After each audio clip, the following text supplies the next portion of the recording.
Hello everyone. Today I'll be going over a short informational slideshow about the need for reform in the Supreme Court and the challenges that this reform may observe.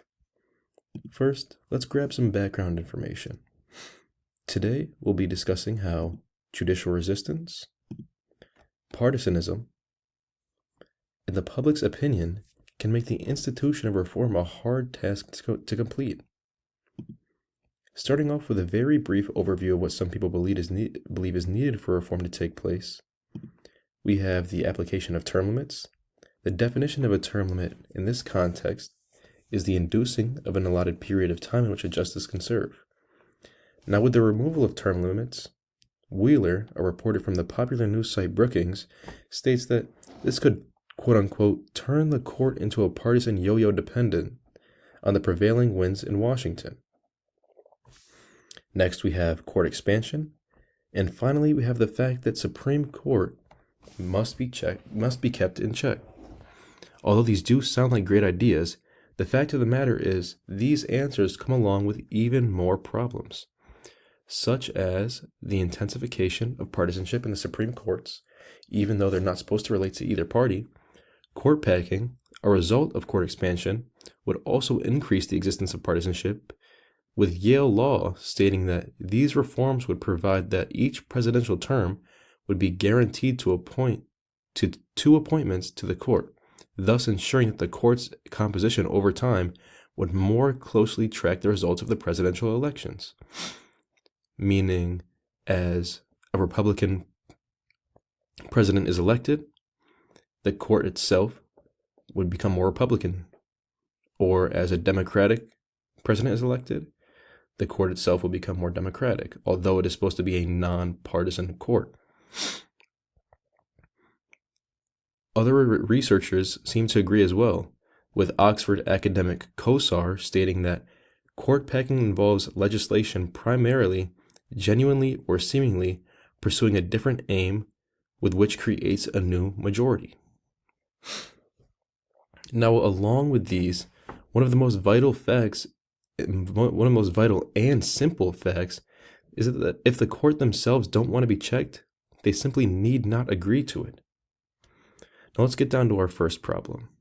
We have the public support and approval of the Supreme Court. Now we have this quote right here stating that the public opinion of the courts have only recently declined just around 2020 and onward, dropping in about 20 points of favorability. Now, although it has only declined from around 2020 onward, we see in trends that this is close to one of the all-time lows in the Supreme Court's approval.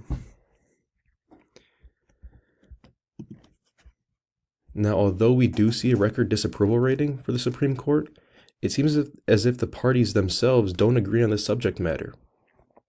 A researcher from the Pew Research Center that goes by Copeland has stated that among Republicans, about 8 in 10 Republicans with a postgraduate degree, around 81%, have a favorable opinion of the court.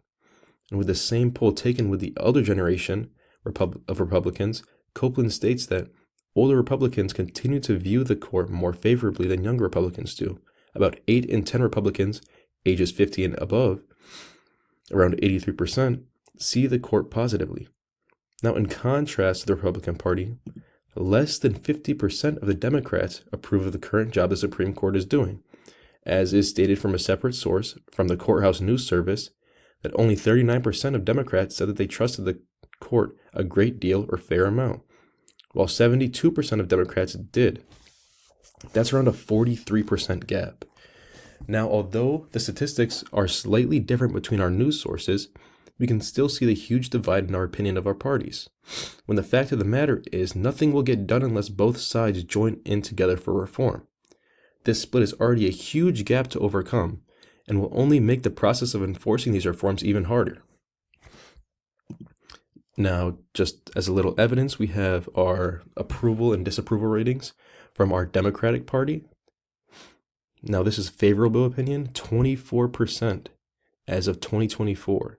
Have a favorable opinion of the Supreme Court. And if we look at a Republican, around 73% have a favorable opinion of the Supreme Court. Now, on to the constitutionality and pushback of the Supreme Court. We're going to look at the interpretation of Article 3. Now, for those who don't know, in the Constitution, Article 3 states that as long as the Supreme Court justices are in good standing with their behavior, they need not leave their positions, i.e., no term limit. So, with no term limits and the justices' ability to stay on as long as they want, there's only one other form of government that can impose such reform that we need, and that is Congress. Now, although Congress does have the power to, it's stated from a popular news source that we have, Brookings, that there is no clear constitutional authority for Congress to impose such a code on the Supreme Court. It's more so implied and would be a questionable, if not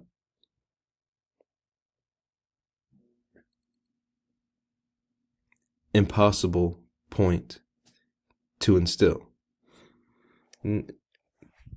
Now, on to the fact that if the justices themselves didn't want to adhere to such a code, they wouldn't need to.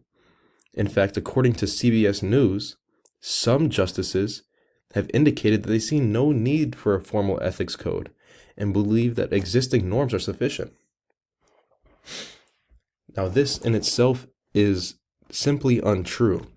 Although they do follow a code of ethics on the Supreme Court, it is not enforceable, so they can really do whatever they want. We simply have to take their word that they're doing what is best for the American people. They're not accepting bribes. They're not taking small gifts on the side for their vote on certain topics. I mean, that in and of itself, just to trust people that control your entire life is insane. Now, as Campaign Legal states, another one of our sources, the Judicial Conference could help establish clear ethical standards, but Congress must act to extend those to the Supreme Court.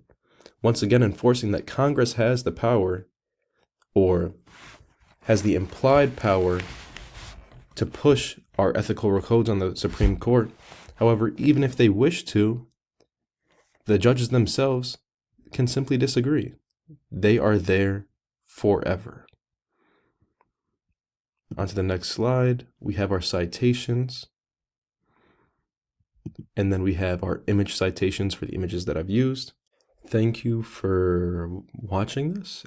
And although this is not a super in-depth version of the entire topic, I hope you've learned at least a little bit about the problems that may come along with the reform that needs to occur.